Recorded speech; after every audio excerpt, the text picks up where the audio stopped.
Boa tarde.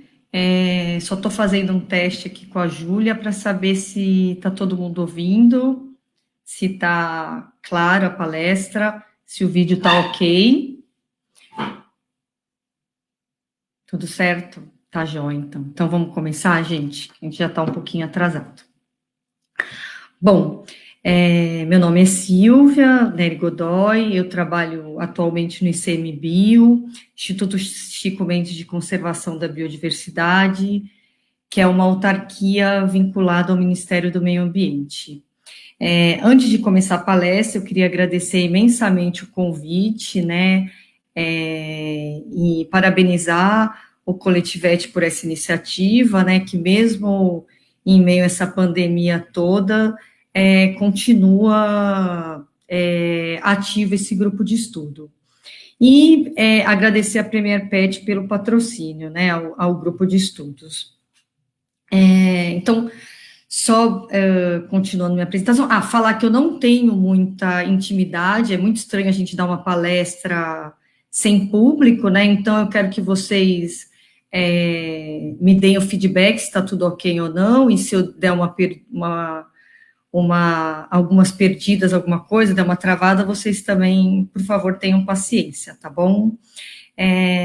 O assunto de hoje, gente, ele é muito importante, que ele vai falar do impacto, né, de animais domésticos, em especial cães e gatos, né, que foi com que eu trabalhei no meu pós-doutorado, em unidades de conservação, que hoje é uma área bastante aberta para a atuação do médico veterinário, né.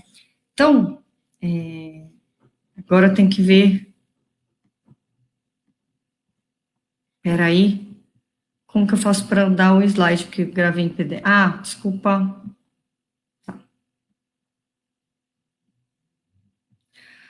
Bom, então o título da palestra peraí. Eu vou colocar aqui, lista liberada, não esqueçam de assinar, pessoal. Eu vou escrever aqui. Eu não sei se eu escondo ou não o bate-papo, porque eu fico com medo de me perder um pouco. O meu histórico todo, pessoal, para quem me conhece há mais tempo, eu sempre trabalhei com aves silvestres, né? E, de repente, mais ou menos há 6, 7 anos atrás, eu fui lotada no SENAP, que é o Centro Nacional de Pesquisa e Conservação de mamíferos terrestres, né, mas que sempre teve ênfase em carnívoros selvagens, e lá eu vi que eu precisava trabalhar com alguma questão ligada ao que vinha acontecendo nas unidades de conservação, que haviam tantos relatos da entrada de cães e gatos, né. Então, aqui que vocês podem ver, né, vocês veem o logo do SENAP, que era onde eu era lotada, né, do VPS, que é o Departamento de Medicina Veterinária Preventiva da Faculdade de Medicina Veterinária da USP, né, e o nome do programa, que depois eu vou falar um pouquinho mais, que a gente formou um projeto, né, que a gente nomeou de Programa Conservação. Bom, uma unidade de conservação, né, ou área protegida, todo mundo percebe hoje que cada vez mais elas estão comprimidas pelas áreas urbanas, sejam por áreas urbanas, sejam pela travessia de estradas, seja pela presença de empreendimentos como hidrelétricas. Então, cada vez o homem está mais próximo às áreas naturais, né? Então, esse desenho eu acho bem emblemático, né? Então, a gente vê tanto as comunidades ribeirinhas, as comunidades indígenas, que hoje a gente vê que estão sendo altamente massacradas, né? Mas cada vez mais comprimidas e mais próximas às áreas urbanas, né? Então, aqui eu coloquei alguns desenhos. Gente, se estiver dando tudo certo, se tiver algum erro, vocês vão me falando. Então, aqui é só mostrando, né, tanto as fronteiras agrícolas, cada vez entrando mais dentro das áreas naturais, né, a pecuária, né, a gente vê estradas passando, então a gente consegue ver ali um grupo de queixadas na Mata Atlântica, com uma estrada permeando um parque, né, ali a presença de uma grande hidrelétrica sendo construída dentro de um parque, ao lado de um parque nacional, né, e cada vez a gente vai ter que se habituar mais com isso, infelizmente, que é o que a gente está convivendo, que é o que está acontecendo hoje.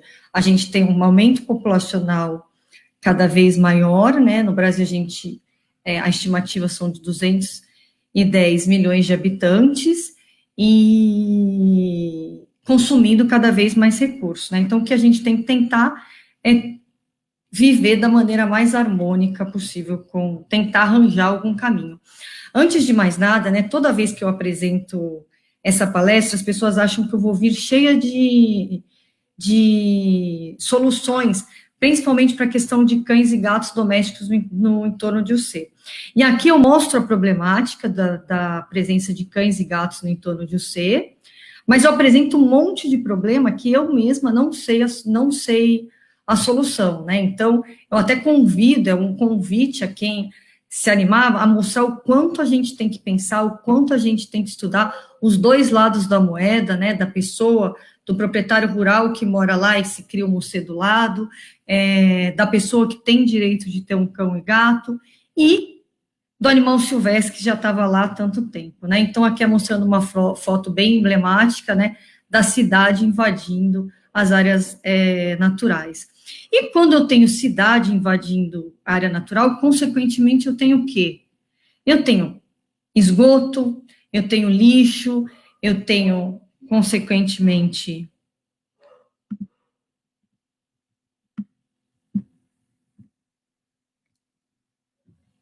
presença de animais domésticos. Onde eu tenho lixo, resto de comida, gente, sempre eu vou ter animal doméstico. Pode ser em qualquer lugar, eu posso ter uma construção de uma hidrelétrica lá em Giral, que vai estar do lado de uma unidade de conservação, por exemplo, Parque Nacional de Mapinguari, que depois, que acontece? Lá existiam 25 mil homens trabalhando, consequentemente, 25 mil marmitas 2 vezes ao dia.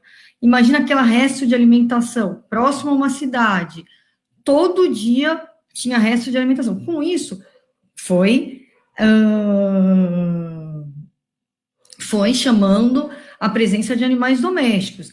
Chega uma hora, a obra acaba, as pessoas vão embora. Aqueles animais, uma parte morre de fome, uma parte acaba, um ou outro acaba sendo adotado, e uma parte acaba se aselvajando e muitas vezes se acostumando e se adaptando a se alimentar de animal selvagem, né? Então, onde eu tenho lixo, eu tenho, consequentemente, a presença de animais domésticos. E, claro,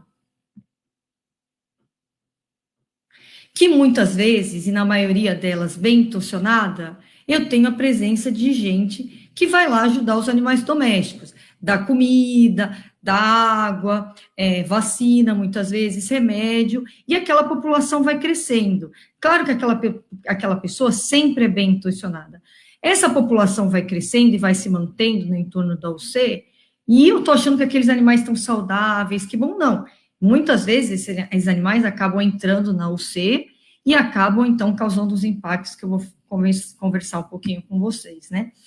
Mas o grande problema é que a gente acaba vendo, né, o lado de cá, né, o lado doméstico, né? Então, eu vejo o cão machucado, é extremamente comum quem trabalha em clínica, principalmente próximo à área rural, ver um animal que chega cheio de ouriço, ai, coitado do cachorro, né?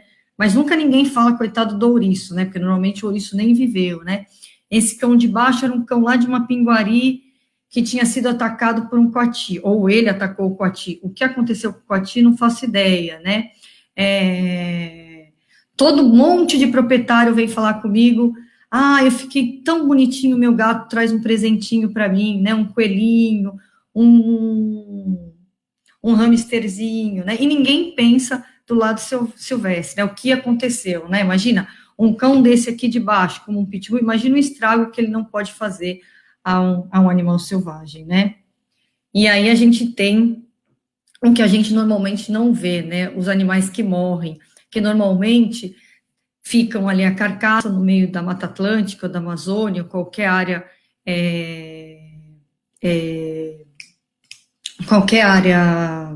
natural, e raramente a gente acaba capturando, exceto uma vez ou outra quando o animal consegue fugir, né, como esse veado, que foi acuado por cão, mas muitas vezes acaba morrendo de miopatia da captura, né, então é muito comum a gente ver o lado dos animais domésticos, mas é pouco frequente a gente consegue observar o lado do animal silvestre, porque não está à nossa vista, né?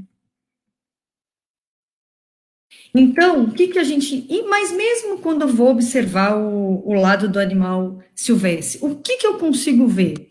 Eu consigo ver essa ameaça que é visível, eu coloco visível, gente, que é a predação, que é encontrar um outro animal mordido, predado, isso é muito comum, né? Então, a gente tem números de predação muito grandes, né? Então, quando eu trabalhava em setas, vira e mexe eu recebia animal silvestre que tinha sido acuado por cão ou por gato, ave por gato é muito comum, né? A gente tem hoje um número gigante de animais silvestres, de papers publicados, mostrando o impacto de predação de cães, principalmente gatos, sobre animais selvagens. Mas existe uma ameaça silenciosa que, apesar de estar despertando o estudo, principalmente em veterinários, né, ainda é pouco visível, que é o quê? Que é a questão da doença, né, que é a possibilidade do animal doméstico transmitir doença para o selvagem, né? Então, por quê? Porque se eu tenho um cão doméstico transmitindo uma doença para o animal selvagem, o que vai acontecer? O meu cão,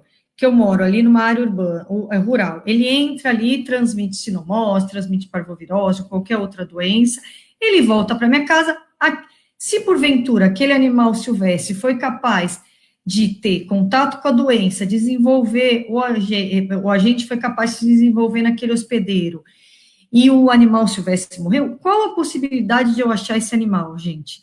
É raríssimo, né? De eu achar uma carcaça de um animal ou achar um animal silvestre doente na natureza. Ou ele rapidamente vai ser predado por outro, ou eu nunca vou encontrar, né? Muito difícil. E isso acabou induzindo uma série de estudos aqui no Brasil e fora, de estudar a sorologia dos animais silvestres para uma série de doenças de animais domésticos, né? E aí só que isso não acabava não provando nada. A gente sabia que os cães domésticos tinham contato com aquela doença dos animais. Os animais silvestres, desculpa, gente, a pessoa, falei, não tem plateia, eu começo a ficar mais confusa ainda. Não tem plateia ao vivo. Os animais silvestres, quando eu capturo e vejo que eles são sorologicamente positivos para uma série de doenças que acometem animais domésticos, não necessariamente significa que eles são capazes de desenvolver essa doença. Então, a gente tem. Mas isso já é um passo muito importante, né? Eu sei que o animal teve contato. E daí a gente teve, a partir de 2000 até 2010, 2015, uma gama gigante de estudos sorológicos fora do Brasil, aqui no Brasil também, mostrando esse contato desses animais. Mas aí a gente queria saber, mas será que só esse contato animal, ele é capaz de desenvolver a doença? Não é, né? Vamos tentar estudar isso aí um pouquinho mais a fundo. E lembrar que existe também uma série de relatos da transmissão de doença dos animais selvagens para animais domésticos, que aí pode ser um problema de saúde pública, né? Existe a questão de problema de sanidade de animais de produção, mas tem que se tomar muito cuidado nessa afirmação, porque tem uma série de produtores de gado que daí falam, eu não consegui eliminar a fitose ainda por causa do veado, ou por causa de determinado outro indivíduo, mas isso não foi necessariamente provado. Tem alguns estudos na África, onde fala que o búfalo é reservatório de febre aftosa, de algumas doenças como tuberculose. Entretanto, aqui no Brasil, a gente tem muita coisa relacionada à sorologia. Agora, relacionada à prova dessa real transmissão e consequente desenvolvimento da doença no animal doméstico, são poucas evidências. Então, é mais uma coisa que existe aí para ser estudada. Então, aqui é só para mostrar alguns casos que a gente tem daí de relatos realmente fora do Brasil, mas realmente que foram confirmados, né? É a questão da raiva, né? Dos cães que transmitiram raiva para os racuns, principalmente no sul da Flórida, né? Do gado bovino que transmitiu tuberculose aos órax, né? na Arábia Saudita, de um rei que resolveu soltar uma grande quantidade de órax, que é um animal ultra mega ameaçado, né? E da questão da lebre europeia transmitindo brucela, né, para os ovinos e caprinos também na Europa, levando a uma perda econômica bem grande, né, nos rebanhos de lá, que causa aborto nesses animais. Gente, eu não vou ficar lendo pergunta, não sei nem se tem, porque senão eu fico confusa. Bom, e aí, voltando à questão da transmissão de animal doméstico para silvestre, mais ou menos na década de 90, 95, mais ou menos, aí saiu um trabalho muito clássico, que eu não sei se eu mandei para a Júlia para colocar no... Eu disponibilizei alguns arquivos para vocês, mas esse trabalho é muito clássico, que é o desenvolvimento, né, da sinomose nos leões no Serengeti, né? Então, o que aconteceu? Apesar de lembrar que leão é um felino, né, não é um canídeo, o que aconteceu?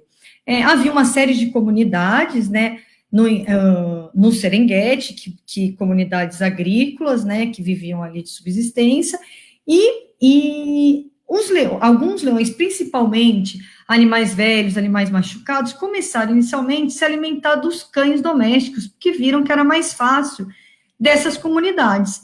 E isso acaba levando a um hábito, eles veem que é muito mais fácil você capturar uma presa onde você não tem certo, o seu risco é muito menor, né, o seu gasto energético é muito menor. Com o tempo, esses animais começou a haver uma queda populacional muito grande dessa população de leões ali do Serengeti. E quando foram estudar, descobriram que esses animais, esses leões, estavam morrendo de sinomose. E a sinomose era oriunda, e conseguiu se provar, desses cães dessa comunidade do entorno, onde os leões tinham se adaptado a se alimentar desses animais, né? Então, houve uma mobilização muito grande, a população de várias comunidades de leões acabaram se extinguindo, né? Houve uma mobilização muito grande da comunidade, vacinação em massa, né? E uma parte da população conseguiu ser recuperada. Esse trabalho, acho que foi o trabalho que deu o start inicial para as pessoas começarem a pensar que não era só o caso de predação que os animais domésticos, principalmente cães e gatos, tinham de impacto sobre os selvagens, mas também isso que eu falo de ameaça silenciosa, porque a gente não vê a doença, né? Então, foi esse trabalho que levantou essa lebre, né? Muito, muito interessante esse trabalho. Opa, besteira aqui. Bom, mas aí a gente começou a observar aqui no Brasil, começaram a mandar para a gente fotos, isso eu trabalhava no Senap, de animais pelados. Então, isso aí, gente, não é o animal da minha direita, ele não é um vira-lata, ele é um cerdócio, que ele não apresenta nenhum pelo, absolutamente nenhum. Bem característico de sarna sarcóptica, né? E a gente começou a ver, fomos tentar capturar esse animal, isso era no interior de São Paulo, né?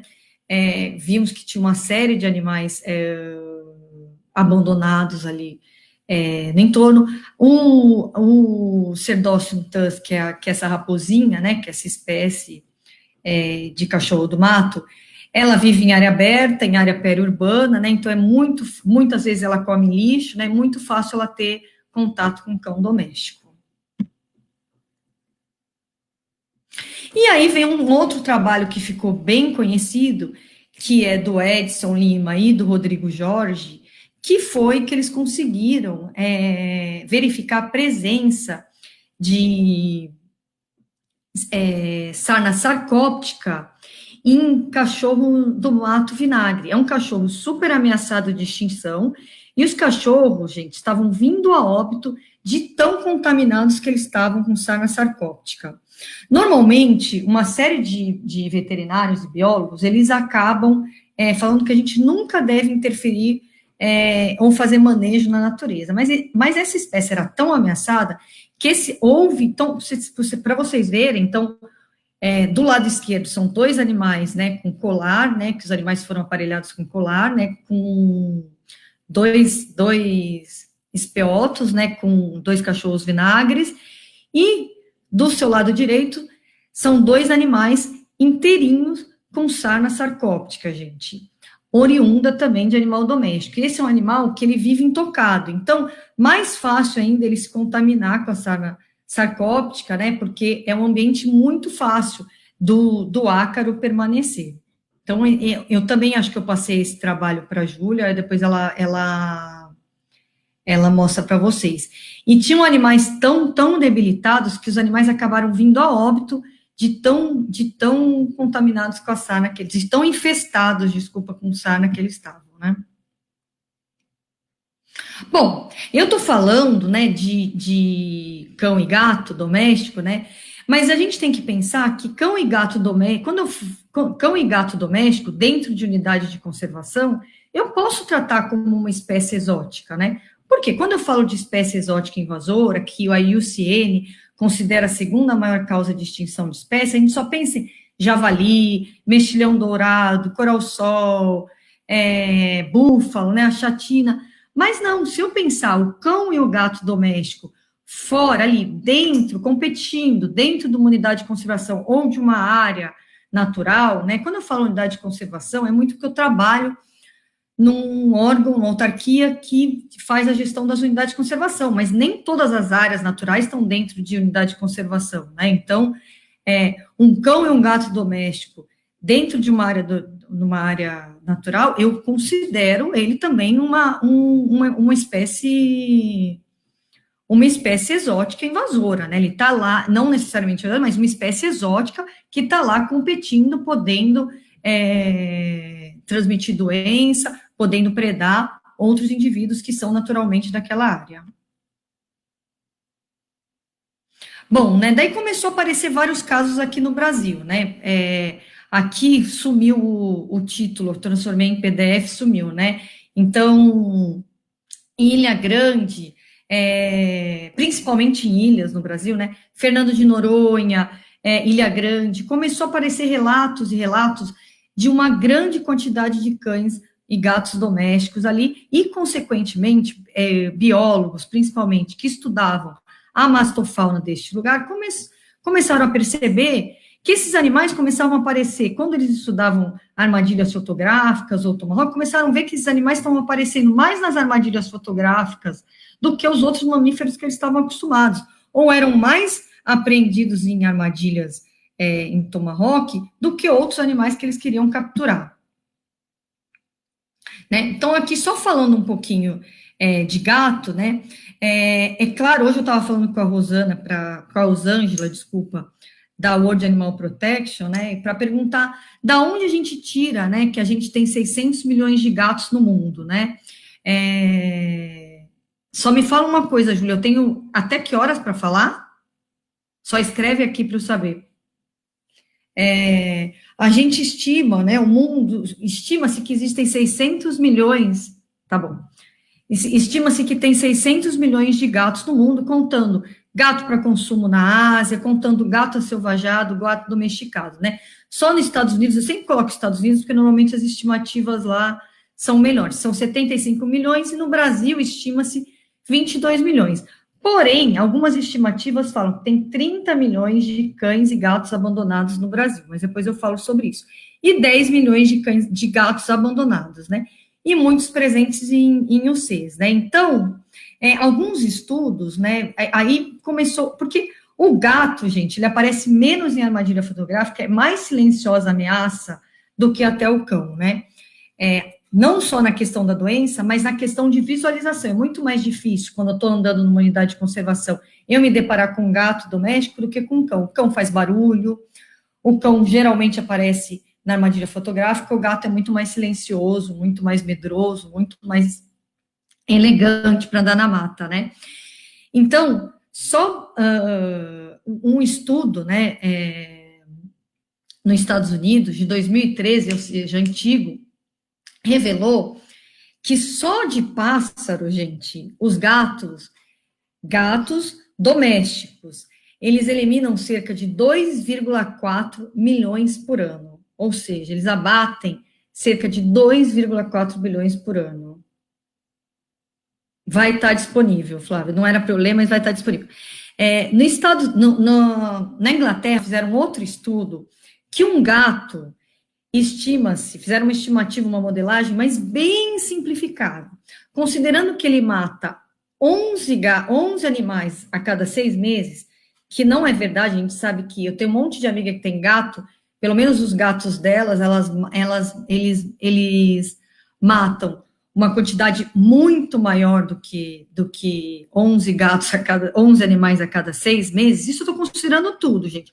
Anfíbios, aves, tudo. E estima-se, né, que, como a estimativa lá de 9 milhões de gatos, que são mortos 200 milhões de animais ao ano, né? Ou seja, o número de óbitos dos animais, isso estou contando como vertebrado, gente, não estou contando grilo, que a gente tem que pensar, borboleta, o número de óbitos gente, eu vou tirar aqui as perguntas que eu fico lendo, senão eu fico prestando atenção. Daqui a pouco eu volto, veio as perguntas. O número de. Então, pensando nisso, olhando para esses dados, gente, a gente consegue ver que os números de óbitos de animais silvestres por atropelamento e envenenamento são muito maiores, desculpa, são muito menores do que os causados por cães e por gatos, isso nesse estudo da Inglaterra, gente. Isso, um país pequeno, vocês conseguem imaginar que ainda tem um controle razoável, né, da sua população de cão e gato de rua, né? Então, vocês conseguem imaginar nos outros lugares, né?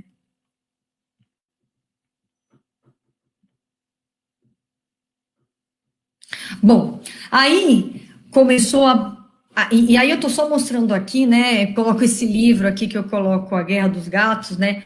Mostrando até, gente, eu sou super cachorreira, viu? Quem ouve essa palestra parece, nossa, ela quer matar todos os cães e gatos. Muito pelo contrário, eu adoro cachorro e gato.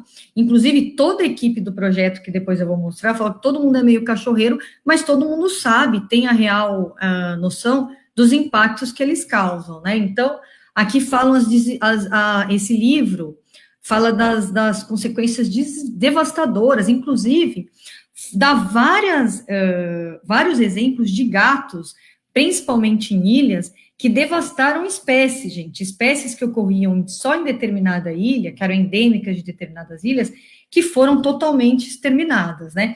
Então, aqui eu coloquei um paper em cima do outro, assim, só mostrando que tem uma grande quantidade hoje de artigos publicados, né? No Brasil, sobre gatos, a gente ainda tem muito pouco, precisa de gente para estudar, mas tem muita coisa para a gente pensar em manejo humanitário, em como reduzir essa população, o que pode ser feito, né? Tá?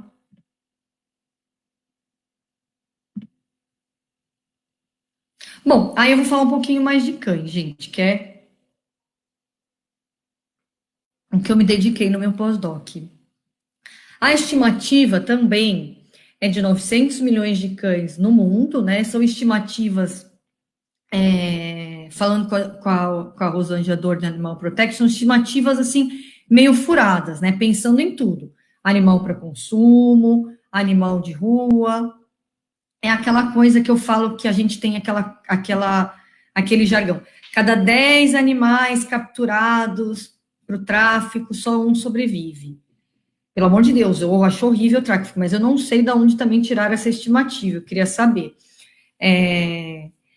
Bom, daí eu coloco aqui que nos Estados Unidos são 73 milhões de cães, no Brasil, o IBGE, no seu último levantamento, então, cães que têm domicílio foram estimados 52 milhões, e estima-se 30 milhões de cães. Entretanto, tem alguns lugares que estimam que existem 30 milhões de cães e gatos abandonados no Brasil, e tem alguns lugares que falam que são só que são 20 milhões de cães e 10 milhões de gatos. Bom, enfim, né? Esse um cão a cada 10 pessoas está errado, gente. Não. Um cão a cada 10 pessoas é o que há um tempo atrás, a Organização Mundial da Saúde preconizava como saudável no mundo.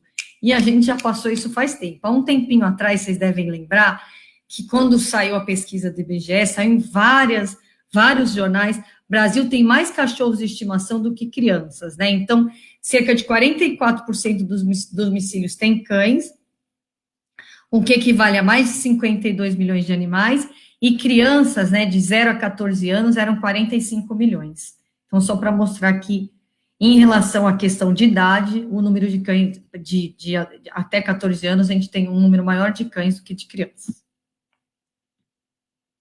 Bom, o Brasil tem a segunda maior população de cães e gatos do planeta, né, e ele move cerca de 34 bilhões de anos no mercado pet, né? Entretanto, a gente sabe, quando eu falo que ele move 34 bilhões de reais para o mercado pet, tá bem, eu não sei se aparece a flechinha quando eu ponho para vocês, assim, aqui. Tá bem longe, né, da gente pensar nesse tipo de animal. Esse mercado é para aquele cachorro que vai tomar banho, que tem 500 brinquedinhos, que vai no veterinário, né, e não no cachorro que foi alvo do nosso estudo, né, que era o animal, normalmente de áreas periurbanas, de áreas rurais, né, que viviam, que não tinham proprietário e que moravam no entorno, geralmente, de unidade de conservação. Bom, aqui eu só coloquei esse slide, gente, para mostrar que tem uma ilha japonesa que tem uma população de gatos 6 vezes maior do que a dos humanos. Então, realmente, a gente tem que... Se a gente não souber manejar humanitariamente a população de cão e gato, é bem possível que elas ultrapassem a população humana, né, e realmente elas têm a capacidade de se estabelecer em áreas muito mais facilmente do que qualquer outro animal, né, pela facilidade de alimentação, de se alimentar com lixo, né, por ser animais prolíferos. Bom, né, com cães, diferente de gatos, a gente tem um número maior de estudos, né, então, aqui no Brasil. Então, a gente começou a ver, primeiro, estudos principalmente relacionados à predação, né, principalmente em fragmentos de Mata Atlântica, começou a aparecer muito, eles começaram a aparecer demasiadamente nas armadilhas fotográficas, né, e começou a se fazer muito análise de presas, né, que esses animais, eles o que eles estavam predando, o efeito de borda, se aumentava ou não a presença de cães, né, a dieta de cães, né, e a questão das doenças, principalmente a análise sorológica de silvestres. Bom, eu disponibilizei esses 2 livros para vocês, gente. Esse Free Ranging Dogs é muito, muito, muito bacana, e ele tem PDF, gente, ele tem PDF, e acho que a Júlia consegue disponibilizar, tem muito artigo legal lá dentro, e eu acho que ele é o que dá um leque geral, assim, do impacto que a gente tem que ter, e a foto dele é bem emblemática, né, da capa. E o outro é um livrinho da OIE, né, que fala do controle populacional, né, de cães de rua. Bom, aqui é só para mostrar, gente, que em relação a gatos, a gente, com cães domésticos, a gente tem uma quantidade de papers gigantescos fora do Brasil, né, muito, muito grande, tem muito estudo bacana, inclusive, quando eu comecei a estudar a questão de área de uso dos cães, o que eu fiz foi escrever para um monte de gente que eu nunca tinha visto na vida, mas eu li o paper, eu ia lá, escrevia, eu sei que não tinha nada a ver com Mata Atlântica, o cara tinha trabalhado no Zimbábue, e todo mundo super aberto, todo mundo super empolgado, mas tem muita coisa já escrita, né, mas principalmente a questão de predação. Né? E aqui o que eu falei para vocês, né, quando começou a aparecer os papers no Brasil, né, Então, por exemplo, tem a Cláudia Campos, que fez o doutorado dela lá na Exalc junto comigo, ela estudou, gente, só para vocês terem ideia, a dieta de cães e gatos dentro do campus de Piracicaba, o campus lá. E ela conseguiu ver que que a dieta dos cães era basicamente, era assim, uma quantidade gigantesca dos cães que viviam ali dentro do campus, ou seja, animais domesticados, se alimentavam de coati, de gambá, de alguns outros de roedores, isso era extremamente comum, né? Coisas assim, ela fazia análise das fezes, ela tem dados, assim, realmente alarmantes, porque você entra dentro do campus, você nem vê aquela quantidade gigante de cachorro que a gente imagina, né? E é muito bacana. Então, esses são os trabalhos que eu comecei a encontrar no Brasil. Hoje tem bem mais, lógico, né? E aí a gente começou, como eu trabalhava em unidade de conservação, né? Eu trabalhava aí dentro do ICMBio, eu comecei a ver que várias, principalmente em unidade de conservação nacional, várias unidades de conservação no Brasil já tinham vários relatos, né? De animais, de predação de animais silvestres por cães e gatos, né?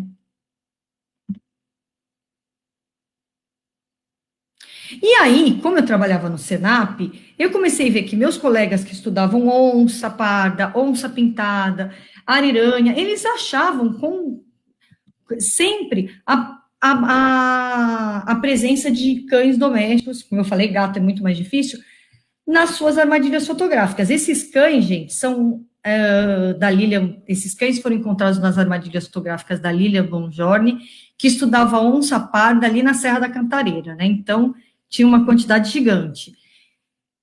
Esses outros, gente, foram encontrados pelo Waldner Endo em várias unidades de conservação da Caatinga também. Então, eles estão em todo lugar. Muitas vezes de caçador, muitas vezes animais de caça, né? Aqui eram fotos que a Kátia De Juste me mandou, que trabalhava com anfíbios em Fernando de Noronha, e um dia ela foi fazer coleta do material biológico dela lá, e ela falou que ela estava observando um gato, e em 10 minutos ela falou que esse gato predou, eu não lembro se eram 3 ou 4 aves, ela está aí no bate-papo, e ela mandou essas fotos para mim, né? E isso me surpreendeu muito. Agora já tem gente estudando a questão dos gatos lá em Fernando de Noronha, mas isso foi até antes. Então ela falou que, imagina, um único gato em Fernando de Noronha, ela contabilizou no relógio, predou 3 a 4 aves, né? Foi bem marcante esse dado para mim. Que algumas fotos de gato predando também. E aí, com base nisso, quando estava no Senap, eu conversei com a Bia e com o Fernando Ferreira, que ainda nem era meu orientador, e falei, vamos fazer um questionário para as UCs federais, né, e perguntar para eles se eles, o que eles acham, se tem ou não a presença de animais domésticos, né, dentro das unidades de conservação. E aí a gente mandou para todas as unidades de conservação, que são mais de 350, tivemos 122 respostas, e dessas, 88% respondeu que havia presença de animais silvestres no seu interior. E dessas 88%, 92% relatava que era cão e 74% que era gato. E existe uma estimativa dentro de animais domésticos dentro do interior da SUC, 88% falava que não, que existia a presença de cães e gatos domésticos lá, mas não tinha estimativa nenhuma, né? E aí a gente perguntava, existe uma série de perguntas no questionário, né? O plano de manejo, que é um documento, gente, o plano de manejo é um documento de gestão de um parque, né? Então, é um documento, é um instrumento que serve para o que eu devo fazer, como eu gerencio aquele parque, né? Então, ele prevê alguma ação de controle para animais domésticos, as pessoas colocavam que não. Mas aí, aqueles poucos que tinham a presença de ações no plano de manejo para controle de cães domésticos, a gente era assim. Por exemplo, Controlar o trânsito de animais domésticos nas áreas do entorno do parque, principalmente cães e gatos. A equipe de fiscalização e funcionários do IBAMA, antes era IBAMA, né, agora é ICMBio, ao avistarem animais domésticos perambulando nas áreas próximas aos limites, devem capturá-los e soltá-los distantes do parque. Articular com os órgãos responsáveis o controle de gatos e cachorros nas áreas externas. Então, a gente olhava que por mais aqueles 22% que tinham ações relativas à presença de cães e gatos no interior de você, no presente, no plano de manejo, eles não eram ações muito vagas, né? O que adianta eu vou lá, tiro o cachorro e solto longe, né? Não vai resolver problema nenhum, né? Muitas vezes a gente aciona órgão público, também não tem muito jeito. Às vezes eu estou numa unidade de conservação que nem tem órgão de controle de cão e gato próximo, né? Outra pergunta era assim, se o cão e o gato era considerado um problema na unidade, né? 65% respondeu que sim, né? Os outros 34% respondeu que não, porque muitos eram RESEX, né, que são áreas, reservas de uso sustentável. E aí, a gente veio para aquela pergunta, existe relato de predação de animais selvagens por cães domésticos na sua unidade? E aí, 50% respondeu que sim. A gente falou, poxa, se das 113 respostas que a gente obteve, 50% respondeu que sim, é muita coisa, né? E aí eu vou passar um videozinho para vocês. Espera aí. Aí. Abrir o aplicativo. Não. É para cima, né? Aqui. Aí eu tenho que fechar a apresentação, né, Júlia? Para abrir outra coisa? Sim, né?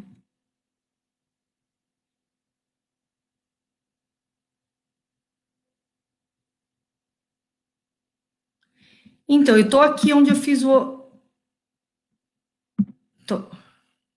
Tô aqui onde eu fiz o...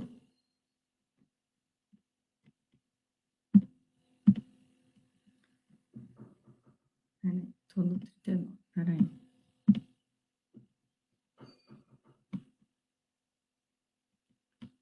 Deixa eu...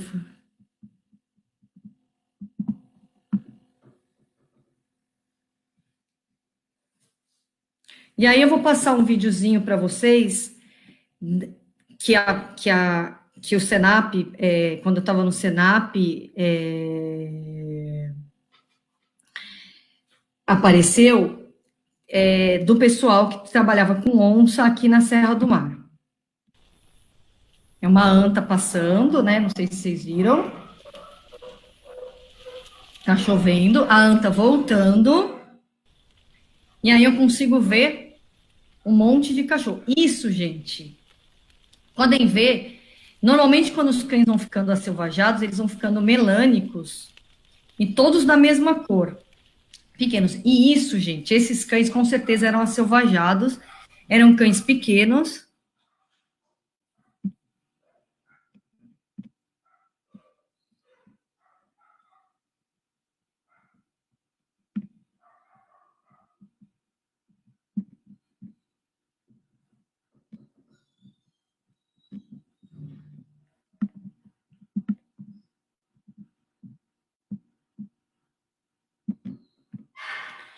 Eram cães pequenos e não tinham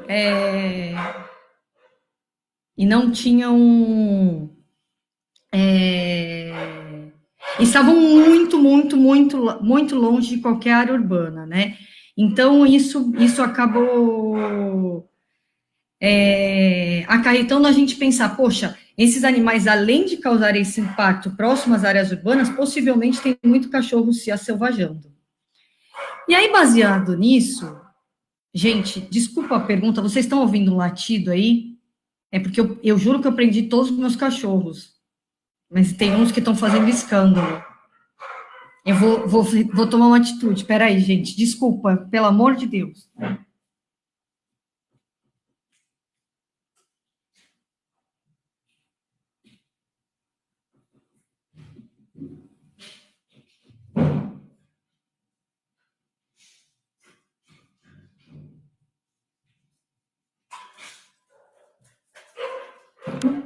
Gente, desculpa, desculpa.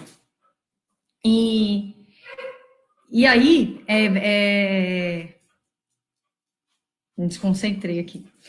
Bom, baseado nisso, eu conversei com duas pessoas, uma que foi meu orientador, né, que é o Fernando Ferreira. Gente, de um minuto.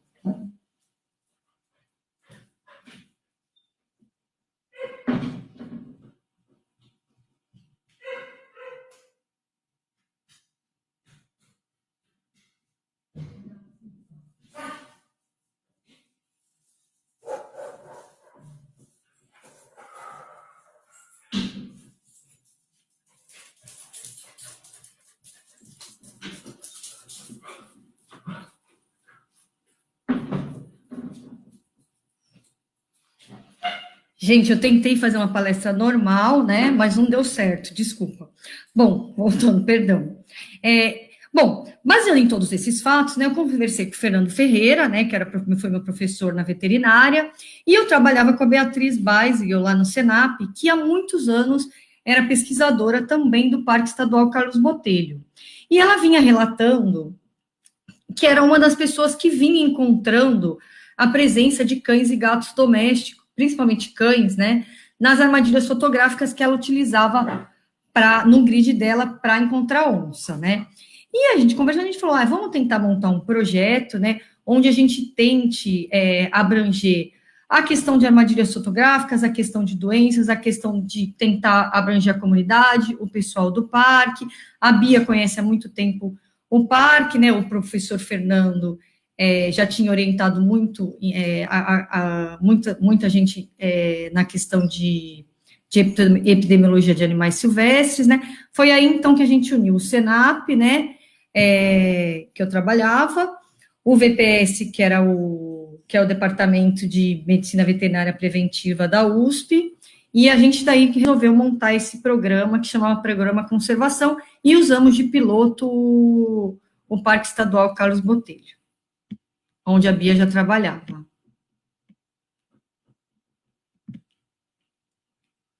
Bom, aí a gente colocou como objetivo desse programa um ambiente melhor, tanto para os carnívoros selvagens, domésticos, quanto para o homem, né? Bom, aí é só mostrando, né, o grid que a Bia usava, né, com as armadilhas fotográficas para captura de onça, né, inicialmente, e como ela começou a ver a presença de cães no lugar das onças, né, onde tinha que aparecer onça ou outros animais, começou a aparecer cães. Então, por exemplo, aqui, ou no mesmo lugar onde aparecia cachorro vinagre, na mesma armadilha fotográfica, começou a aparecer cão doméstico. Então, você imagina uma espécie super ameaçada de extinção, de repente começa a aparecer animal doméstico utilizando a mesma área, né? Isso é muito grave, ainda mais na Mata Atlântica, que a gente já tem fragmentos tão pequenos, né? Um animal tão ameaçado, imagina ele acabar sendo dizimado por alguma doença de um animal doméstico, né? E, e ela começou a ver, e o entorno também do parque começou a crescer muito, muito, muito, né? Existindo, apesar do Parque Estadual Carlos Botelho ficar na cidade de São Miguel Arcanjo, ele fica mais ou menos a 20 quilômetros da área urbana, mas tem dois bairros que cresceram muito nos últimos 20 anos, né? E grudado ao parque, né? Inclusive, muitos são funcionários do próprio parque, né? E aí eu vou usar o vídeo 2. Só que, Júlia, eu não consigo abrir sem fechar esse. Mas tudo bem. Os cachorrinhos querem participar da videoconferência, eles querem participar de tudo. E aí, esse vídeo é um compilado de vídeos que a gente fez que foram aparecendo nas armadilhas fotográficas da Beatriz Baisgel, que levou a gente que estimulou. Então, aí a gente fez um compilado dos cães vindo, é aqueles dois da foto, né? Mais um. Vários cães nem moram juntos, gente, mas eles se unem para entrar no parque. A mesma área passando um grupo de coatis.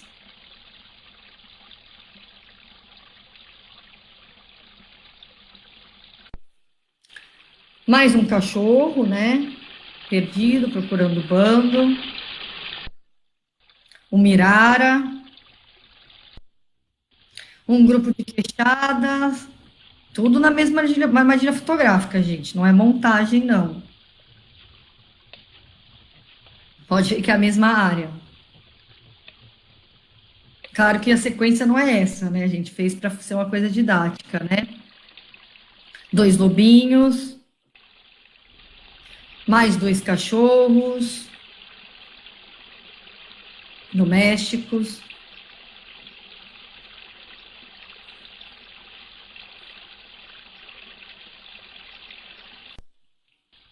uma anta correndo de um morcego, uma mão pelada, lá usando a área onde todo mundo usou, passou. A gente fala que é uma promiscuidade sanitária, né? Um gato do mato. E os cachorros voltando do rolê, né?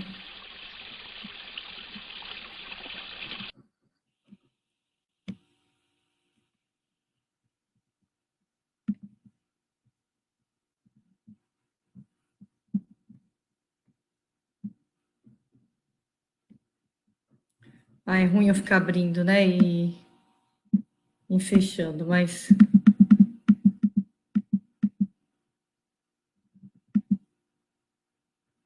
Bom, e aí a gente começou a tentar pensar em criar um modelo de gestão sanitária para unidades de conservação que vem sofrendo esses impactos decorrentes dessa superpopulação de animais domésticos em seu interior e entorno, utilizando o Parque Estadual Carlos Botelho como modelo, né, visando garantir a sobrevivência, né, principalmente dos carnívoros selvagens a longo prazo, né, pensou nos carnívoros porque eles são espécies guarda-chuva, né, então aí a nossa área, então quais as atividades que a gente começou a desenvolver lá, né? Então, primeiro caracterizar a área de estudo, né? Então, isso aqui é mostrando, né? Ó, aqui é uma foto mostrando o bairro cada vez mais próximo, né? Da unidade, né? Cada vez mais perto.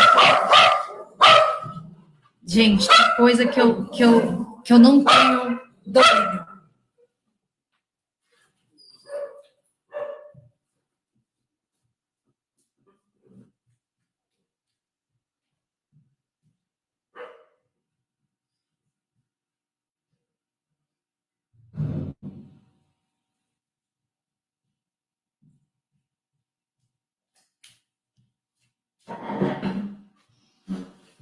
Oi, o que são espécies guarda-chuvas? A gente chama de espécies guarda-chuvas aquelas espécies emblemáticas, entendeu? Não adianta, é muito difícil, por exemplo, eu querer conservar uma área e falar, vamos salvar a aranha de pés vermelho. Por quê? Porque todo mundo eu não gosto de aranha, eu tenho aflição de aranha. Então a gente pega aquelas espécies, bandeira, guarda-chuva, que por exemplo, eu salvando a onça pintada, eu tenho um monte de espécies que eu vou estar salvando junto. Por quê? Porque eu tenho que salvar as presas dela, eu tenho que salvar a área onde ela vive, né? Um animal acaba dependendo do outro, né? Não adianta eu querer salvar a onça pintada sem salvar o hábitat onde ela vive, ou se eu só, e sem salvar as presas que ela se alimenta.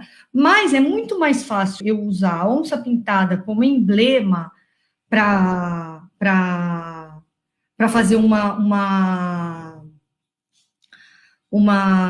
campanha de conservação do que usar uma espécie não emblemática, né? Bom, então a gente começou a fazer a caracterização da área de estudo, né? E a primeira coisa que a gente fez foi quantificar a população de animais domésticos dos bairros do entorno. Isso começou em 2015, né? Foi 2016, 17, em 18, a gente fez censo da população, que foi o quê? Bater de casa em casa, perguntar quantos cachorros a pessoa tinha, quantos gatos a pessoa tinha, microchipar o cachorro, tirar sangue do cachorro, né? Aqui é só mostrando, caracterizando a área, né? Então, e via-se, ela tinha, além de cão e gato, como que ele vivia, né? Onde ele dormia, tinha outras espécies, né? Aqui é o gato vivendo com marreco, tinha o cão vivendo com gado, passarinho, ia contabilizando outras espécies que a pessoa também tinha, né, o hábito ou a qualidade de vida daquele animal. Isso aqui é só mostrando, né, os pontos, né, marcados no GPS das casas que a gente visitou, que foram aproximadamente umas 350. E no ano seguinte a gente revisitava todas essas casas, né? Coletava material biológico, né, e marcava todos os cães e gatos domésticos, né? Primeiro foi é que em 2015 foi só cão, né? A parte de gato começou depois. E aí que começou a nossa relação com a comunidade, né? Com a comunidade ali do entorno imediato. Porque antes disso a gente foi muito, extremamente bem recebida. A gente teve muita sorte com a gestão do Parque Estadual Carlos Botelho, a gente tem até hoje, né? Na qual a gente sempre foi muito bem recebido, mas a gente tinha pouquíssimo contato. Mas essa atividade de casa em casa durante 3 anos consecutivos fez a gente ter um vínculo com a comunidade muito forte, né? Então, tinha um monte de criança que queria acompanhar a gente onde a gente ia, a gente ganhava legume ali, fruta não sei aonde, né? Então, aqui é um bairro que é bem concentrado, né, o Gaviões, mas tem também a zona rural, que são sítios, né, que a gente também ia. Aqui mostrando, né, aí que foi ficando mais fácil lidar. Claro que alguns recebiam bem, outros não, né, aí retirando, coletando material, né, aqui eu fico rindo, né, que todo mundo fala, você trabalha com cachorro e gato, gente, é moleza, né, vou tentar mostrar mais um videozinho para vocês. Não é possível que tenha que fechar, mas tudo bem.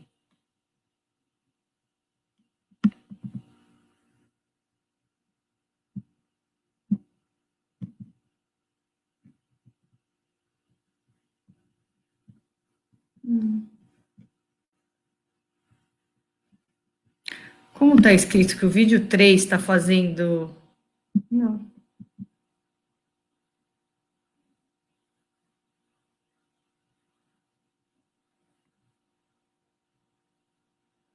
Aqui era de um cachorro. Gente, é que eu ficava, em vez de ajudar, eu ficava rindo, né? Que é o Ricardo lá da USP. E essa aqui é a Aline. E olha que eles têm bastante jeito para lidar com cachorro, gente. Esse cachorro a gente teve que ter ficado umas 2 horas lá. Olha o tamanho do cachorro e o estado, né?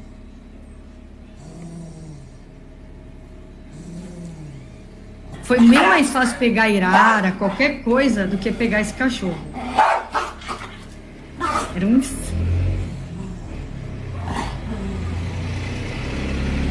E a Aline já trabalhava no.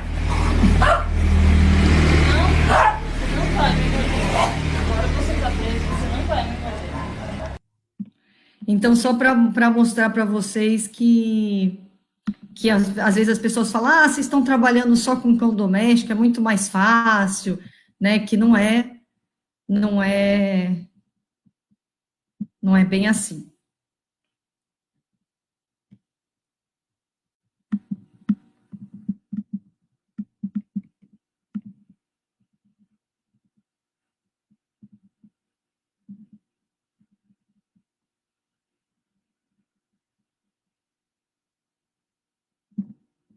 Bom, aí aqui, né, a gente continuando, né, fazendo a coleta dos animais domésticos, né, então ia conhecendo a comunidade, tanto a área urbana, e lá, como qualquer outro lugar, a gente tinha animal bem cuidado, né, que dormia na cama do proprietário, e animal super mal cuidado. Animal que tinha relato de brigar com animal silvestre, né, no caso, esse aí o relato era de brigar com o coati, acredito eu que o coati deva ter morrido. Bom, aí a gente fez a coleta de material biológico e marcação dos selvagens, né? Então, fez a instalação de armadilhas Tomahawk, fizemos, acho que 6 campanhas de captura. Muitas vezes, né, não caía exatamente o que a gente queria, né? Muitas vezes caía marsupial, né? Mas a gente, já que o bicho estava lá, a gente aproveitava e coletava material também biológico. Porque o nosso alvo era capturar principalmente carnívoros, né? Aí é o Mirara.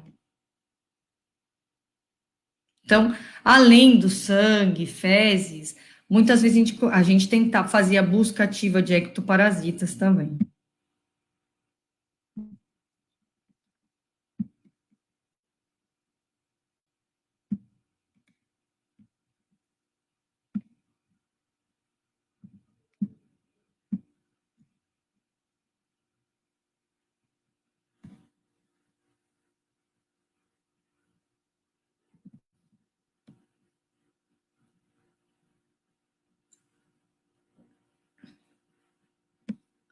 Vídeo 4, não sei o que que era e não está abrindo.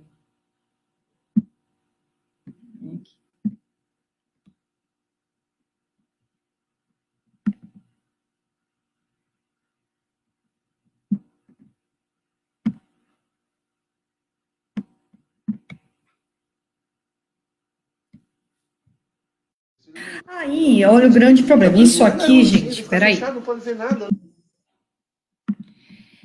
E aí, gente, que foi? Por um lado, é até chato eu falar, nossa sorte. Foi o quê? Como eu estava falando para vocês, é muito difícil a gente encontrar um animal silvestre doente, né? É muito difícil.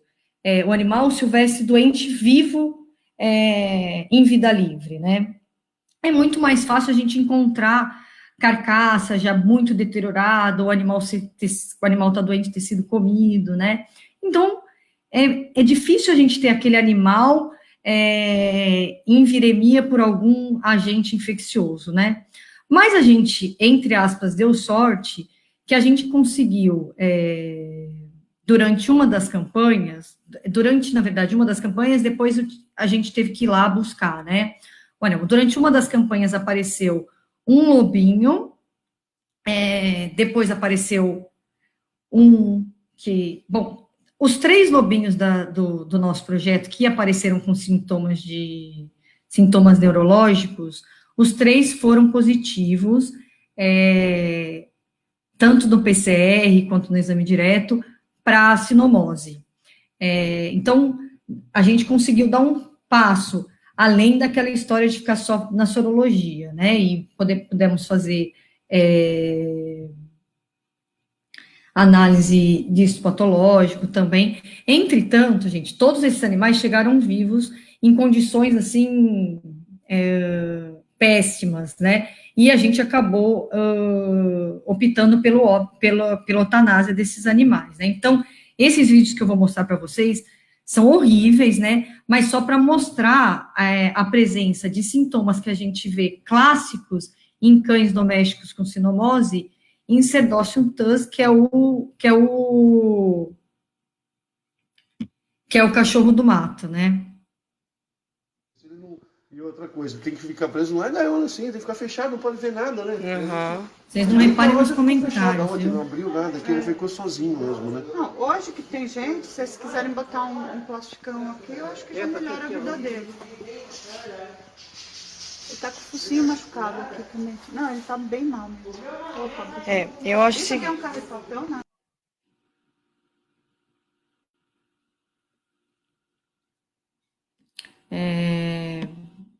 Tinha outro aqui, eu achei que tinha dado, mas não tem problema que é bem parecido, né? É para mostrar a presença desses sinais também.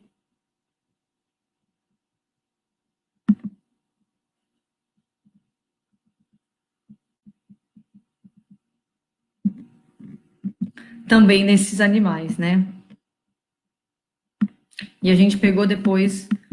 Depois eles ligavam, né? Como a gente ficou muito próximo à comunidade, e a gente tem a Beatriz também, que mora lá, que é a pesquisadora que eu falei, que está há mais de 20 anos lá, trabalha no ICMBio, a comunidade tem uma relação muito íntima com ela e direta. Então, tudo que eles têm, eles avisam ela, né?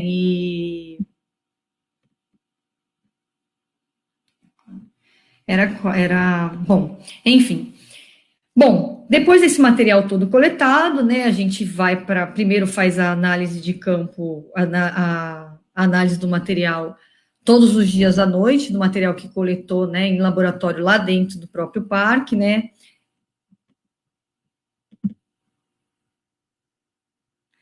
Depois esse material foi encaminhado para a USP, né, onde foi feita uma série de pesquisas, sinomose, parvovirose, neóspora, lepto, tóxico, além de hemoparasitas. E aí a gente começou a falar, a gente encontrou uma série de agentes sorologicamente positivos, a gente encontrou um monte de coisa. Mas é o que eu falei, sorologia, para a gente, apesar de ser importante, né, a gente falava, poxa, a gente queria uma coisa a mais. Uma vez que a gente teve a possibilidade de encontrar esses animais com sinomose positiva, e aí meu orientador, o Fernando, ele é muito claro com isso. Silvia, não significa que você encontrou sinomose, o vírus da sinomose nesses cães, que significa que os cães, você não pode, você tem que deixar bem claro que você encontra isso na maioria dos artigos, mas você não pode afirmar que foi o cão doméstico que transmitiu para ele. Vai que é um vírus silvestre, né? Então a gente tem que tomar muito cuidado com isso, né? E aí, qual foi a possibilidade? Então, fomos falar com o virologista lá da veterinária, né, o Marcos Bryan, e a gente foi ver a possibilidade de fluxo de agente patogênico entre as populações de carnívoros domésticos e silvestres, né, aqui é só mostrando o exame direto, dando positivo, né, para sinomose. E aí ele foi fazer uma análise filogenética do vírus encontrado, né, para ver se ele era semelhante ao vírus do cão. Porque ele falava assim, olha, a maioria dos pesquisadores que encontrarem o vírus da sinomose no animal selvagem já vai falar, é de cão doméstico. Pronto, acabou. Não, vamos tentar dar um passo a mais, para a gente falar, realmente é de cão doméstico, vamos fazer a análise filogenética, e realmente deu um vírus muito semelhante ao do cão doméstico. Aí a gente pode falar que é compatível e que provavelmente veio do cão doméstico, né? Ser muito cuidadoso com isso, né? Bom, além disso, o que a gente fez no projeto? Né? Tentou caracterizar e quantificar o fluxo de entrada e saída, né, dos cães e gatos dentro do interior do Parque Estadual Carlos Botelho. Por quê? Gente, porque no interior é muito comum, principalmente lá, que as pessoas vivem grudadas no parque, ninguém deixa o cachorro preso. Ou você mora no sítio, seu cachorro, você tem ele solto para guarda, ou você mora naquela areazinha urbana, né, aquele agregado, né, de aglomerado de casas, que na verdade é na zona rural, eu falei urbano errado, mas todo mundo vive com tudo aberto, não tem portão, não tem nada, né? Então vamos ver até onde esses cães conseguem chegar. Então a gente aparelhou alguns cães e gatos com colar, né? Então, aqui, alguns cães. Estão fazendo o aparelhamento desses animais, né? Tanto em sítio quanto da área urbana, né? Claro que os do sítio entraram muito mais. Bom, aliado a esse fato, na última campanha, a gente conseguiu, como contrapartida das pessoas que ajudavam o projeto, colocar coleira carrapaticida, vacinar o cão, e lembrar que lá existe uma quantidade de óbitos por hemoparasitas gigantescos, né? Então, aqui é mostrando cada cor aí, gente, é um cachorrinho. Um cachorrinho foi fogo. Então, o vinho é um cachorro, verde é outro, rosa é outro, e aqui é o limite do parque. Então, eu aparelhei ele em algumas casas, uns cães andam mais, outros andam menos, vários andam aqui dentro do parque, né? Aqui é dando nome aos cães, né? Então, aqui está a área do parque, né? Uma área bem... E aqui é o bairro, né? Então, os cães, muitos, tendo área de uso dentro do parque. Aqui um aumento maior, né? Mostrando que tem cães com área bem grande de uso.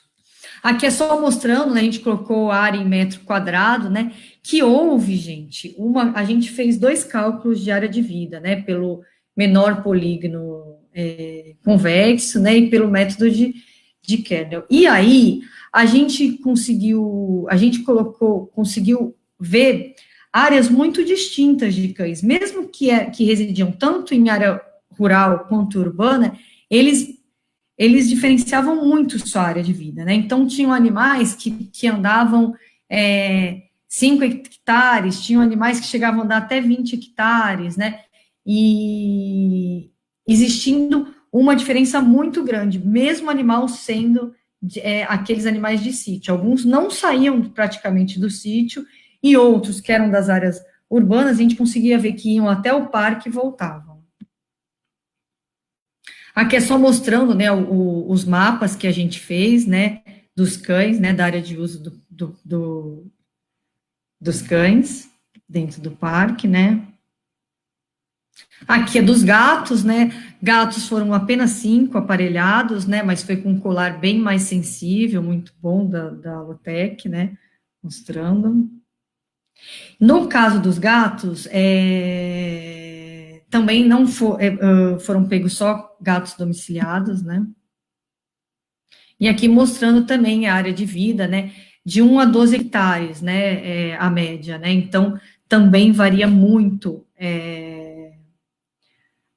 a área de uso, e a gente também calcula a densidade de uso, porque às vezes a área de uso é gigantesca, né? Ele anda por uma área gigantesca, porém a gente chama de densidade de uso aquela área que ele usa muito, né? Muito mais, porque às vezes ele foi um dia, entrou no parque, andou a estrada inteira, mas foi um único dia, né?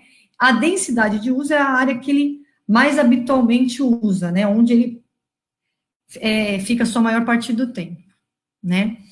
Aí a gente começou também instalar, aí também não, porque foi tudo junto, né, na verdade. A Beatriz já tinha bastante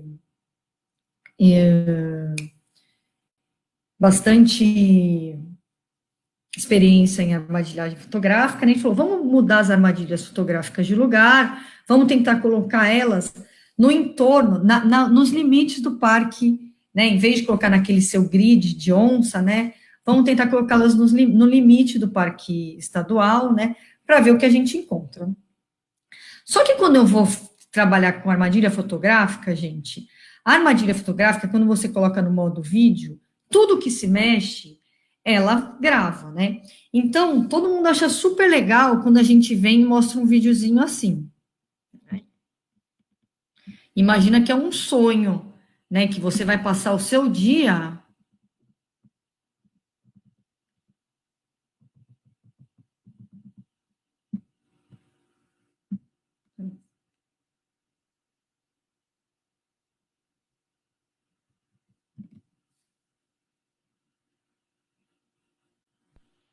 Vendo isso, né? Ai, que bonitinho a anta com o filhote.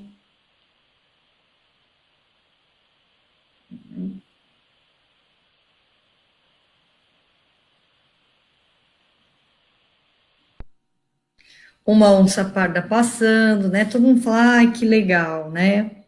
Poxa, que bacana, quero trabalhar com armadilha fotográfica, né?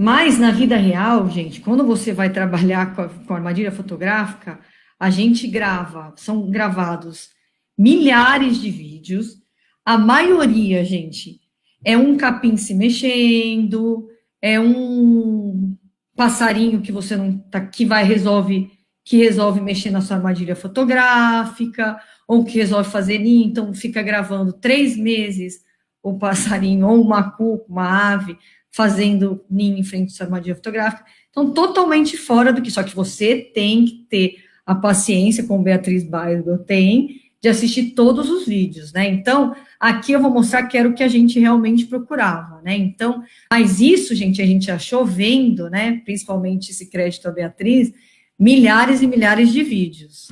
Isso dentro do parque também. Que era isso que a gente procurava, né? Então,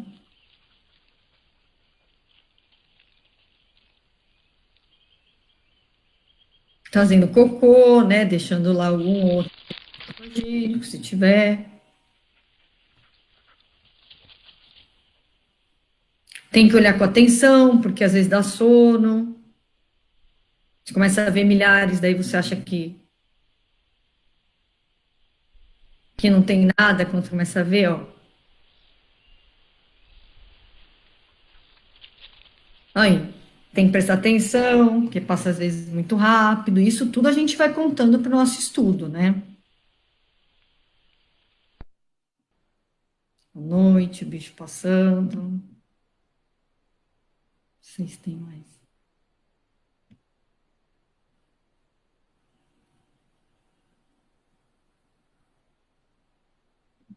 Acho que não.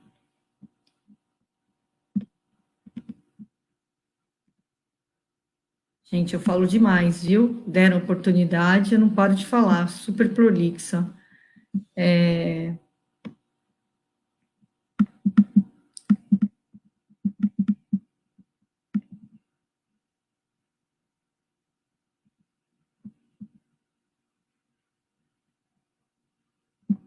Bom, com base nesses nossos resultados, né, a gente começou a tentar fazer algumas atividades com a comunidade, né? Então, isso tudo junto, na verdade, né? Palestra primeiro para os servidores do parque, né, mostrando a importância de não se ter animal e não se alimentar animal doméstico dentro da unidade de conservação, e se cada um tem o seu, a importância de uma posse responsável, né? Lá é muito importante a comunicação via rádio, né? Então a gente foi em programa de rádio conversar. A Ana Pérola ela fez um trabalho de percepção da comunidade frente ao que elas achavam que era o parque para elas, o que era o sentido, o que um animal silvestre tinha de sentido para elas, né? Trabalho super bacana, que era o doutorado dela. Levava algumas escolas infantis, tem 2 escolas, levou algumas classes, né, para visitar o parque, tinha criança que morava do lado do parque que ainda não conhecia, né, e com isso, né, o que a gente pretendia, né, com o tempo, era pensar em fazer um programa de monitoramento, né, fazer campanha de vacinação, castração, um programa de saúde única para o lugar, né. Depois disso, um novo levantamento populacional, uma nova avaliação do estado sanitário dos carnívoros, né? Aqui é mostrando, né, a fim de evitar esse tipo de situação, né? Isso era um pouco do material que a gente usava, né? Propondo um modelo de gestão sanitária, né, para o parque estadual. Claro que a gente sabe que é difícil, a gente sabe que todo parque tem muito pouco funcionário, toda unidade de conservação tem, né, o trabalho numa, né, mas tentando minimizar o contato entre animais domésticos e selvagens, né, reduzindo, né, ou removendo a entrada de cães domésticos e gatos no interior do parque, e reduzindo a superpopulação de cães no entorno, né, e tentar extrapolar, assim, isso para outras unidades de conservação. Aqui, gente, eu coloquei, na verdade, vou apresentar a equipe, né, que trabalhou nesse projeto, que é o professor Fernando, que ia para campo também, punha a mão na massa, né, a Ana Pérola, que era doutoranda, né, que trabalhou com a percepção de animais da comunidade, a Beatriz, que eu acho que é a pesquisadora que levou a gente para lá, né, que conhece a unidade mais do que como ninguém, né, que foi nosso alicerce lá, a Nayá Paixão, que trabalhou com toda a análise sanitária dos cães, a Tatiana, que fez toda a parte dos gatos, e a gente teve inúmeros colaboradores, né, nesse período, muita gente do ICMBio, do SENAP, muita gente de lá, da estagiário, muita gente, Leanes e Milene, não sei se estão assistindo, né, Milene eu sei que falou que ia assistir, que ajudaram a gente muito nas campanhas de captura, né, O grupo de monitores, Danilo, de lá, é muito, muito bom. Alguns cães que colaboraram, outros nem tanto. E a gente também teve muita sorte com a gestão do Parque Estadual, que foi extremamente acolhedora, né? E o apoio da comunidade também, que foi, acho que, o principal apoio que a gente teve lá. Aí, gente, tem um videozinho que o Fernando fez, né? Falando do conservação. Eu vou pôr, mas antes de eu ler as perguntas de. Ó, eu vou colocar aqui, para não precisar voltar depois no vídeo, meu e-mail, ó, para quem quiser copiar, né? Só para vocês verem, né? Eu fui trabalhar com cachorro e gato, né, em unidade de conservação, mas a vida inteira tinha trabalhado com aves, então continuo aqui pendendo para as aves. Mas, ó, eu vou passar um videozinho, e daí durante esse videozinho é que tem uma música, senão Isso aqui é bem no começo do nosso trabalho, mas relata, e daí eu quero só relatar algumas dificuldades, né, de se trabalhar com isso. Enquanto abre, né, eu queria colocar, peraí, já que eu já abri.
Aí, gente, a gente teve apoio da FAPESP, viu, para fazer esse projeto, porque é muito difícil. Tivemos um recurso, né? Eu fazia pós-doutorado, Fernando me orientava, a Nayá fazia pós-doutorado, Ana Pérola e a Tatiana faziam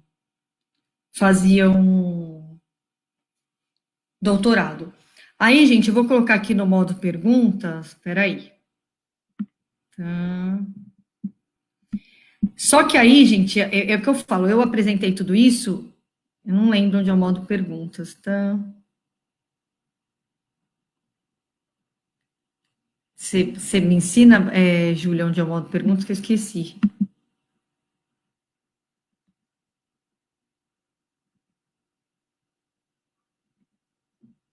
Ah, tá.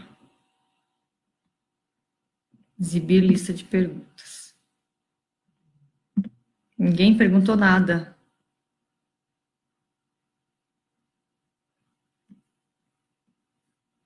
Ah, não, aparece aqui do lado, é isso? Ou ninguém perguntou nada? Ah, não, tem que clicar em publicar. Wagner, qual a origem dos cães errantes? Wagner, boa pergunta. A maioria dos cães errantes, eles são oriundos de abandono, né? A maioria não, todos, né? Exceto aqueles que já nascem na rua, né? Então, abandono, né? Então, é o que eu falei, o homem está cada vez mais próximo nas áreas naturais. Consequentemente, existe presença de lixo, presença de resto de alimento, o cão é um animal prolífero, então é abandono, o animal vai lá, O homem pega, filhotinho é bonitinho, daí se cansa, deixa, a fêmea fica prenha, e daí sempre aparece uma pessoa ali sempre com boas intenções para colaborar, põe alimento, e vai crescendo aquela população de animal errante no interior, no entorno e no interior do parque, né? Muito por conta disso. Peraí que eu acho que eu tenho que... eu excluí sem querer. Publicar. Qual a origem? Daí, fecho, né? Tá. Publicar. Giovana, em algum momento vocês conseguiram relacionar diretamente a transmissão das doenças dos cães para os animais silvestres ou foi por correlação? Não. Conseguimos. Sempre, então, Giovana, sempre o que a gente olhava, e a gente sempre era muito cuidadoso com isso,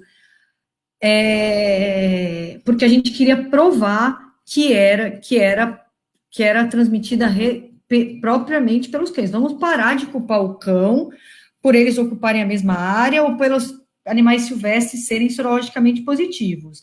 Mas a partir do momento que a gente encontrou o cão, o cachorro do mato, com sintoma e com viremia de sinomose, e a gente conseguiu isolar o vírus desse animal e filogeneticamente esse vírus era compatível com o vírus canino, aí a gente pode falar que ele foi contaminado pelos cães.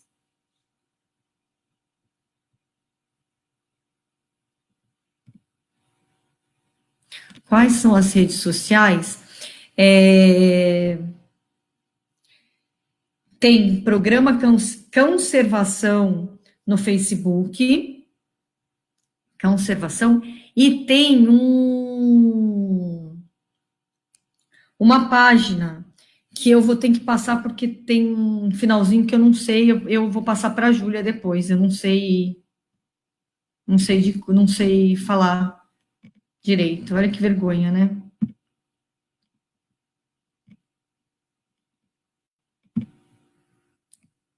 Vocês chegaram a encontrar algum cão positivo, algum resultado positivo em cães domésticos? Sim, encontramos. O que a gente fez foi o seguinte, foi contactar os veterinários da região, né, pedir e deixar material com eles para que eles coletassem material dos cães que eles atendessem, né. Então, tinha muito surto de sinomose, mas, assim, muito surto que eles falavam de boca, teve muito surto. E daí, como a gente se ofereceu para fazer o exame, né, e aí, então, eles coletavam o material e a gente conseguia realizar o exame.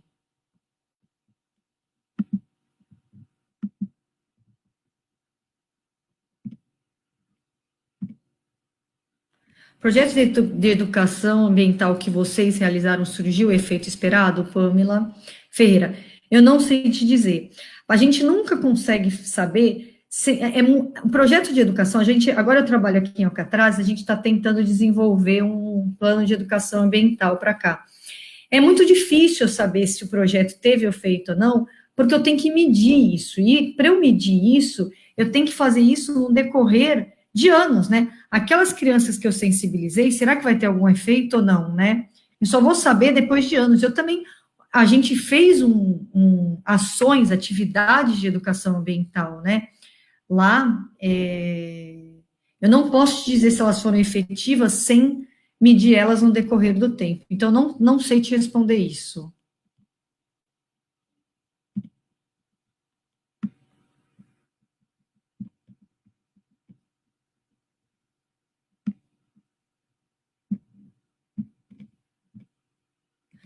Vocês conseguiram conscientizar a população sobre a guarda responsável e diminuindo os passeios dos cães e gatos? Então, a gente fez várias palestras de guarda responsável, fez atividade nas escolas, porém, é o que eu falei para vocês e o que eu queria falar, que eu falei que ia falar no final da palestra.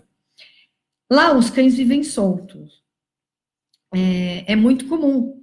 É muito difícil eu falar para uma pessoa, olha, que mora num sítio, que a partir de hoje ela não pode ter cão, porque ela está grudada numa unidade de conservação, muitas vezes essa unidade de conservação foi criada depois dela morar lá, E também é muito difícil eu falar para ela prender o cachorro dela, que muitas vezes ela tem aquele cachorro para guarda, né? Então é um problema que, como eu falei para vocês, eu trouxe mais dúvidas do que solução, né?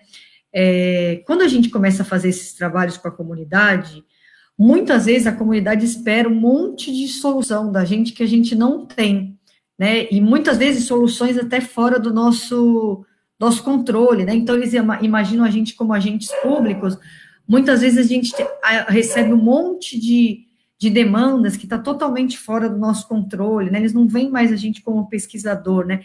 Eu imagino o Pietro, que é chefe hoje do Parque Estadual, a quantidade de demandas que está totalmente fora do escopo dele, que ele não deve receber por ser um agente público, por estar lá. E a gente, muitas vezes, eles viam como isso, né? Então, olha, eu não tenho identidade, olha, eu isso, não chegou a minha cesta básica da prefeitura, umas coisas assim, né?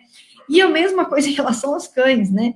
Olha, não tenho castração, olha, meu cachorro está doente. É claro que muitas vezes a gente acaba se envolvendo e paga a castração ali. Bom, a Beatriz, a quantidade de castração que ela pagou e pegou de bicho lá, né, não tenho nem números. Eu peguei 2 cães de lá, a gente acaba se envolvendo com a comunidade. Mas é muito difícil você impor algumas coisas, porque assim, por mais que eu esteja do lado de cá, querendo que todos os cães tenham dono, que todos os proprietários ajam, que tenham guarda responsável, eu entendo que eu, como um produtor rural, hoje em dia, apesar de eu ser super radical, contra um monte de coisas, uma vez que eu estava lá e foi criada uma unidade de conservação, é muito difícil eu impor às pessoas de não terem cães, de eu impor às pessoas de não deixarem os cães soltos, a gente, principalmente de sítio, né? De casas, de domicílios, é mais fácil, né?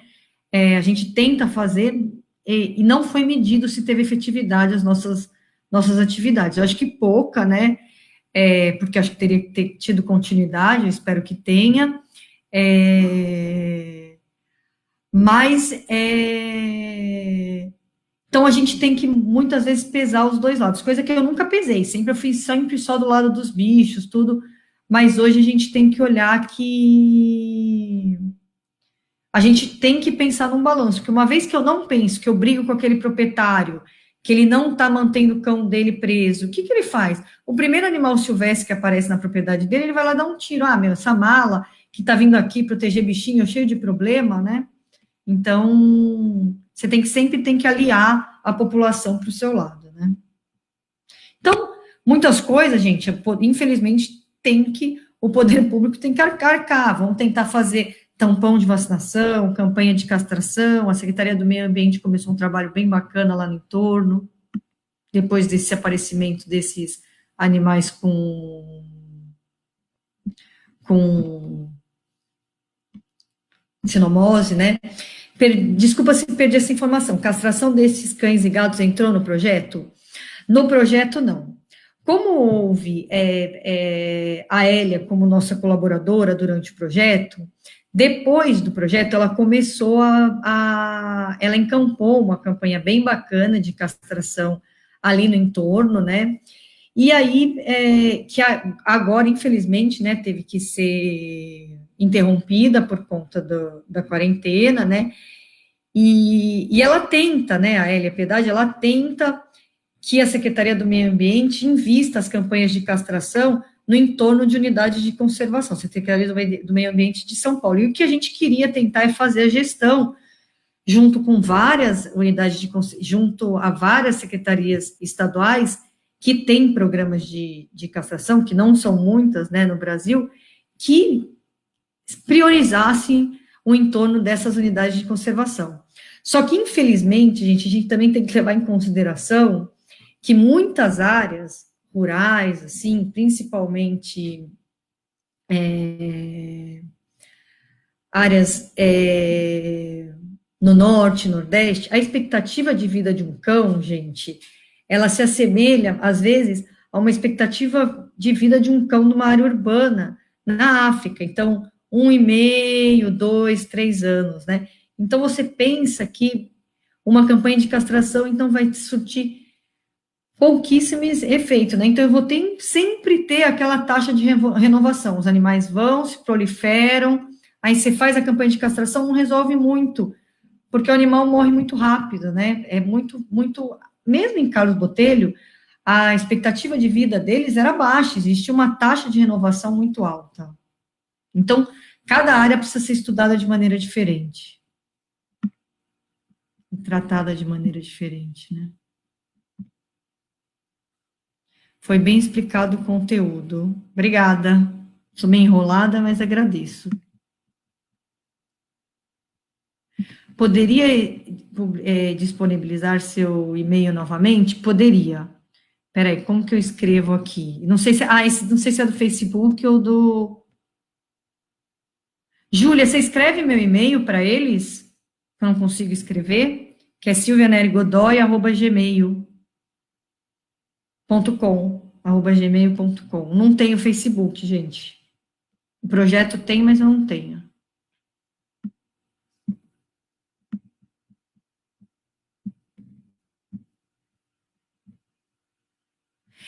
Onde se pode conseguir? Eu disponibilizei o livro Free Ranging Dogs. Eu disponibilizei esse livro, Ezequiel, para vende na Amazon, mas não precisa comprar.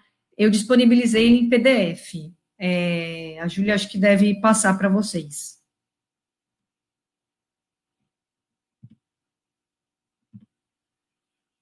Existem programas de campanha de castração, tanto para os moradores quanto para os cães errantes? Para os moradores, eu não sei se você falou eu não sei se você quis falar castração de gente, né? Para moradores, acho que ainda não tem, né? Mas para os moradores, para os cães, eu não sei o que quis dizer com essa pergunta. Acho que para os cães dos moradores deve ser, né?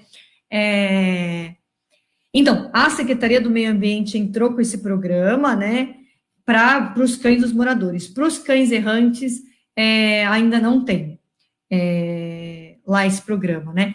E lembrando que eu estava falando dessa história da comunidade cria uma expectativa muito grande. Então, por exemplo, como a gente estava lá fazendo esse estudo, então tem um abrigo lá de cães, a gente ia lá.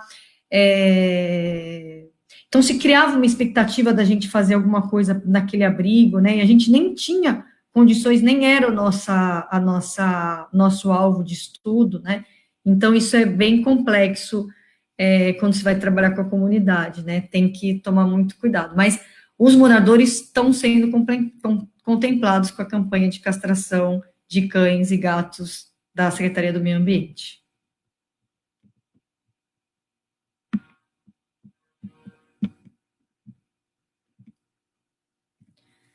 Centro de Adoção de Animais. Meu herói via Facebook.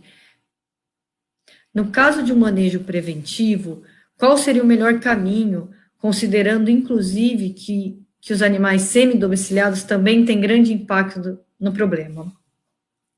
Então, quando eu chamo de semi-domiciliado, é aquele que, teoricamente, tem um dono, né?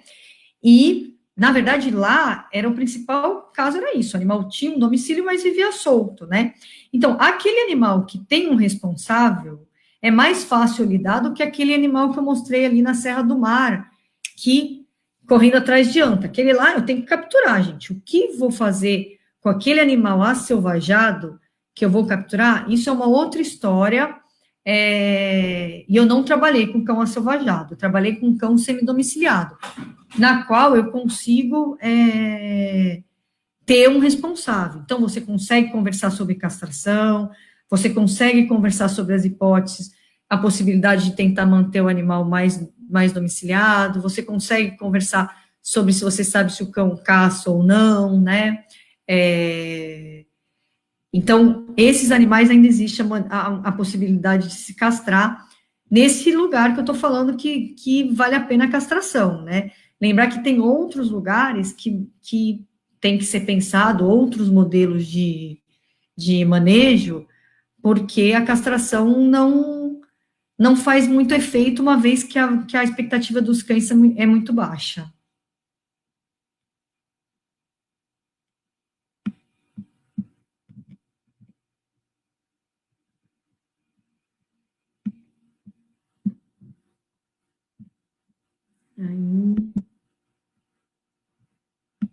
Acho que acabou. Não sei se alguém tem mais alguma pergunta. Se alguém tiver mais alguma pergunta, não sei se tem.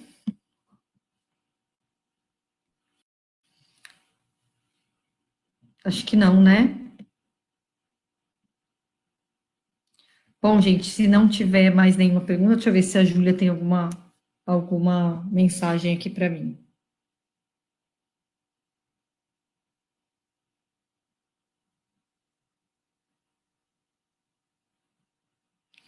Ela falou que o e-mail dos PDFs não chegou.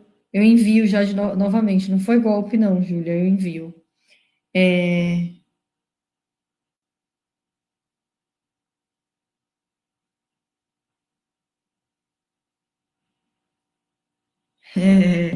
Estou vendo as perguntas do Rogério aqui do Senap também, mas o Rogério também era do Senap, ele está bem a par do projeto. Bom, deixa eu falar e ver aqui com a Júlia. Bom, gente, feito isso é estranho, né? Porque eu não tenho quase o feedback de vocês, não sei se vocês ficaram ouvindo muito, não é. É um trabalho que eu gosto bastante, tenho muito orgulho. Agradeço muito todos os parceiros, agradeço muito a gestão do Parque Estadual Carlos Botelho, agradeço muito ao Senap, né, que foi minha casa durante 4 anos e onde eu pretendo continuar o vínculo e trabalhando com eles, esse assunto que eu gosto muito. Agradecer muito o meu orientador, Fernando Ferreira, agradecer muito a Beatriz Beisel, que foi a pessoa que levou a gente para lá, e agradecer imensamente ao grupo, né, GEAS, que me convidou para poder falar sobre isso, né, em nome da Júlia. É muito bacana continuarem bem ativos. Eu conheci a Júlia em outro evento, né, e as outras pessoas que trabalham no grupo com ela. Então, muito obrigada pelos patrocinadores, e até a próxima. E eu vou mandar, a Júlia falou que não chegou, mas eu não sei o que aconteceu, eu mandei, inclusive, o PDF do livro, que não precisam comprar, gente. Ele é bem interessante, vale a pena dar uma olhadinha, tá bom? Muito obrigada, então estou encerrando por aqui. Qualquer coisa, me localizem no e-mail, tá bom? Um abraço a todos e ótima quarentena para todo mundo.